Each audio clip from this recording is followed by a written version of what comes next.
Which demographic suffered the hardest hit in the Brexit fallout? Was it the migrant population, particularly those looking for seasonal employment and using the free movement? Was it about economists within Britain who now had to make sense of the devaluing currency, changes in economic trends, and foresee what came next? Or was it the government that had to ensure the British public that things were going exactly as planned? The only right answer here is yes, as in yes, everyone was affected by Brexit, and everyone had to readjust to the reality that the United Kingdom was no longer a part of the European Union. However, a demographic that didn't see much media attention was the students. Brexit impacted education in ways greater than one could have imagined. Not much was said about the education sector when the UK government announced its decision to withdraw from the EU. The media and several academics had a name for it: the British brain drain. Quite literally, when Professor Brian Cox, a physicist, claimed that Brexit would result in a British brain drain, he meant that academics would move out of the UK and into EU member states. This was an idea that was brought up by academics more often than a few times in between 2016, when the referendum cemented Britain's withdrawal from the Union, and 2020, when it actually took place. However, that's all it was back then, an idea, and what some supporters of Brexit called it a sensationalized one. The fact of the matter was that a majority of Britain's population, even if it was by a small margin, wanted Brexit to happen. They believed that it was in the best interest of the United Kingdom, and yes, they believed that the brain drain was a concept created by the Remain group to either halt the withdrawal or push for a re-vote. But by August 2020, that's 8 months after Brexit had taken place, a collaboration report between Oxford and institutes in Berlin showcased the grim reality. Yes, the brain drain was real.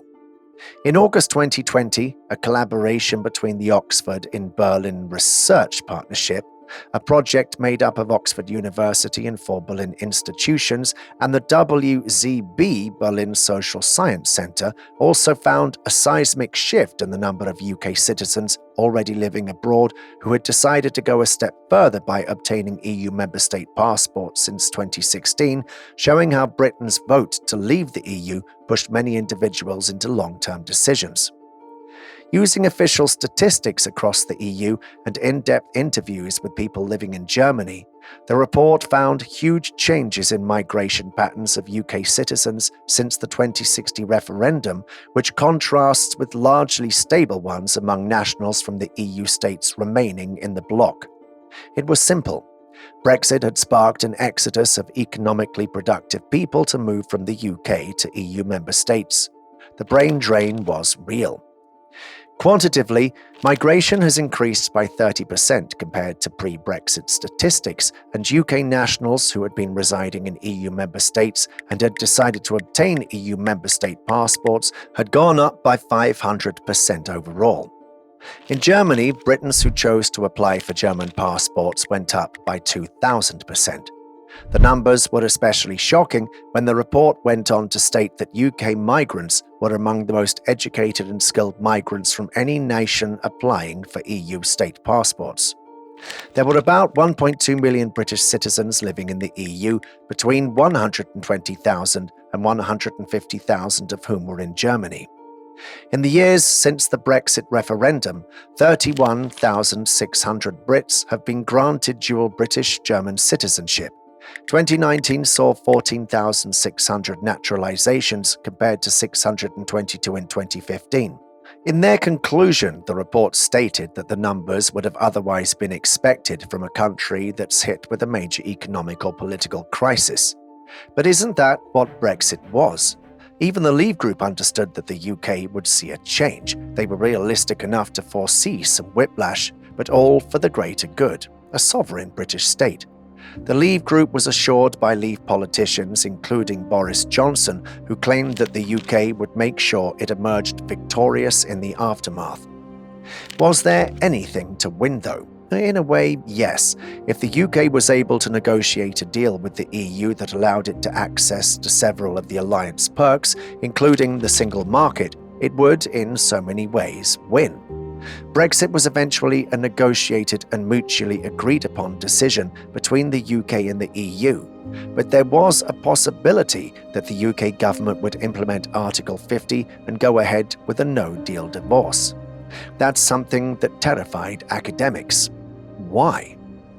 In 2001, Sir Paul Nurse was awarded the Nobel Prize in Physiology or Medicine, along with Leyland Hartwell and Tim Hunt, for their collective effort in the discovery of protein molecules that controlled the division of cells in the cell cycle. An acclaimed geneticist with several publications, media attention and accolades, Paul Nurse was the man for the job when the Francis Crick Institute, a biomedical research institute in London, was looking for a chief executive. Informally, the Francis Crick Institute is called Sir Paul's Cathedral. This rather long-winded introduction of one of the world's most acclaimed geneticists was necessary for what's about to come next. Sir Paul Nurse did not support Brexit, at least not fully. In fact, he believed that Boris Johnson, whom many consider the mastermind behind the Brexit deal, was acting like a clown. Sir Paul was unhappy with the terms of the UK's exit from the Union. But why? In not so many words, Sir Paul and his contemporaries believed that Boris Johnson was harming the UK's global reputation, leaving its scientific research factor dead. In 2016, shortly after the referendum results were dead and the decision to leave the EU was made, academics raised serious concerns over the terms of the exit.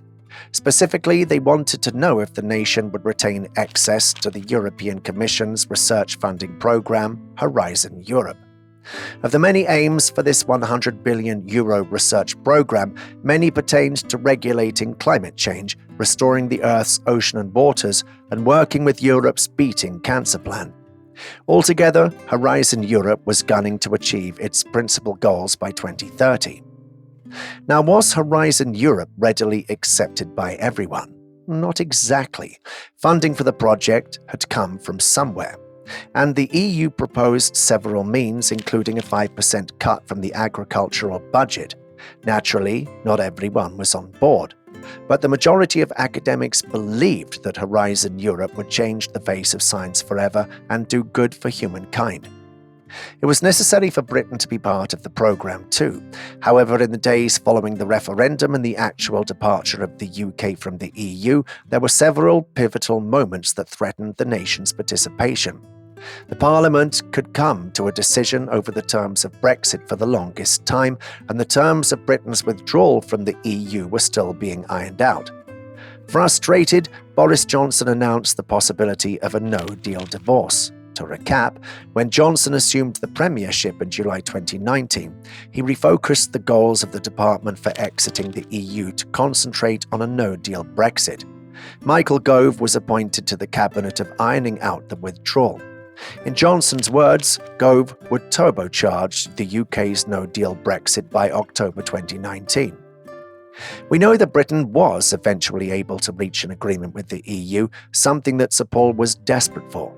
Besides the possibility of Britain losing out on being a part of history through Horizon Europe, he accused Johnson of tarnishing the UK's academic credibility with his antics. Colleagues abroad think the UK has lost its senses. The Prime Minister behaves like a clown, and the world has noted that. Our reputation has plummeted. Although it would have been legally possible for the UK to join the Horizon Europe programme even after a no-deal divorce, it wouldn't have been easy.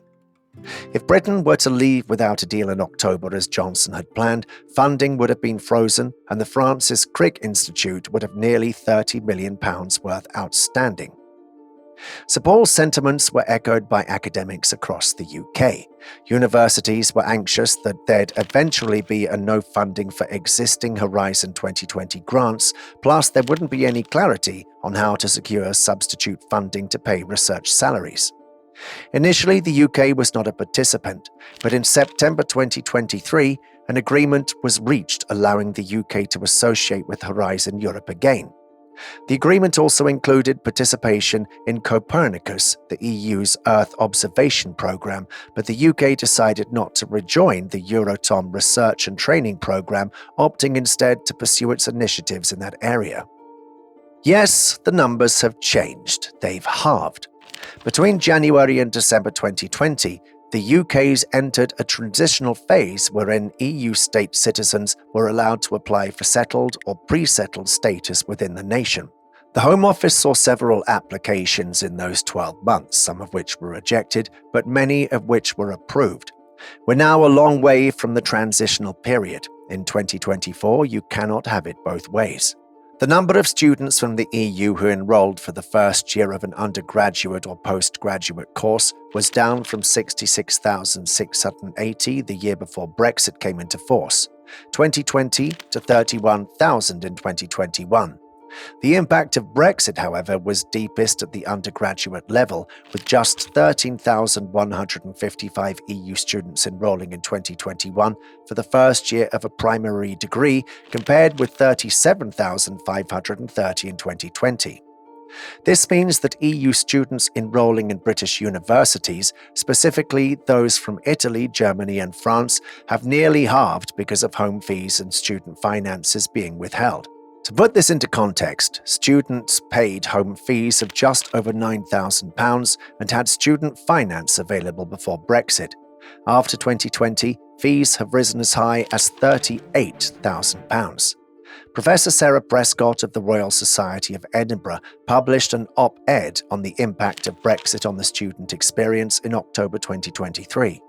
She claimed that Brexit had significantly impacted opportunities for international study, notably through the withdrawal of Erasmus funding. This led to a very obvious decline in student mobility, weakened the internationalization of UK universities, and adversely affected language education at a higher level. Erasmus was eventually replaced with the Turing Scheme, which, according to Professor Prescott, only exacerbated these issues. The Turing Scheme's budget shortfalls forced more students to self-fund their study abroad, raising concerns about equality for opportunity. Unlike Erasmus, Turing does not support inward students or staff mobility, and its one-year funding cycle creates uncertainty, making it difficult to promote opportunities to students reliant on funding. Additionally, post-Brexit visa and immigration requirements have added to the financial burden, making work placements challenging. One of the UK government's claims for the Turing Scheme was that it would enable more students from lower-income backgrounds to take up international study placements compared with the Erasmus intake. Speaking of which, then Prime Minister Boris Johnson announced the first official analysis of the Turing Scheme by IFF Research in 2021. Interestingly, the analysis showed that 4 out of the 5 universities, that's 79%, had difficulties with the application process. They claimed that it was overly complex, repetitive, and tedious. The report also showed that the number of participants in the first year of the scheme fell short of the government target, just over 20,000 compared with the original aim of 35,000. In their conclusion, the IFF wrote, "There was a general view that some delivery issues raised had a greater impact on participants from a disadvantaged background and may have created barriers to many participating." Was Brexit really a good decision for the future of education in the United Kingdom?